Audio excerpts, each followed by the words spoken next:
Man, first time in a long time I ever saw a movie theater so jammed was for the Super Mario Brothers film, which I just saw.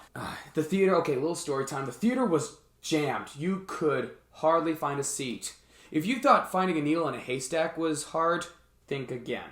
Anyways, so Super Mario Brothers, the new movie, after the disaster adaptation in the 90s with Dennis Hopper and John Leguizamo, I didn't even watch that version.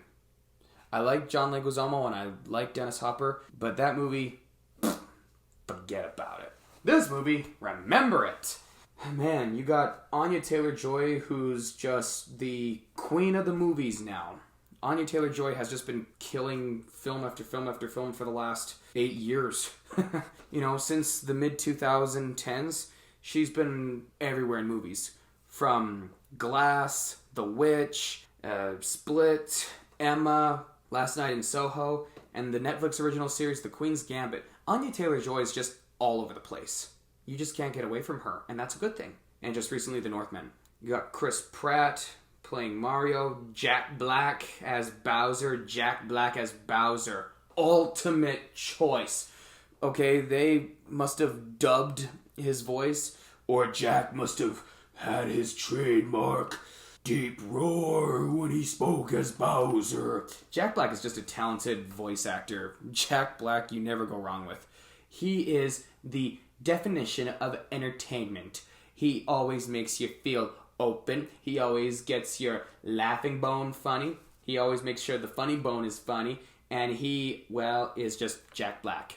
I mean, I don't see anyone else playing Kung Fu Panda other than Jack Black. Oh boy, where do I begin with Super Mario Brothers, this new major motion picture? It's computer animation, pretty much video game animation, just like Mario is supposed to be. It was pretty much everything us fans of Mario wanted. It's what the fans have been praying and crying for. Please make the right adaptation. Ever since Sonic the Hedgehog came out, video game adaptations have been getting so much better. Now you've got The Last of Us, and now you've got Mario Brothers, and I see finally brightness is on the rise in the dark tunnel of poor video game adaptation films.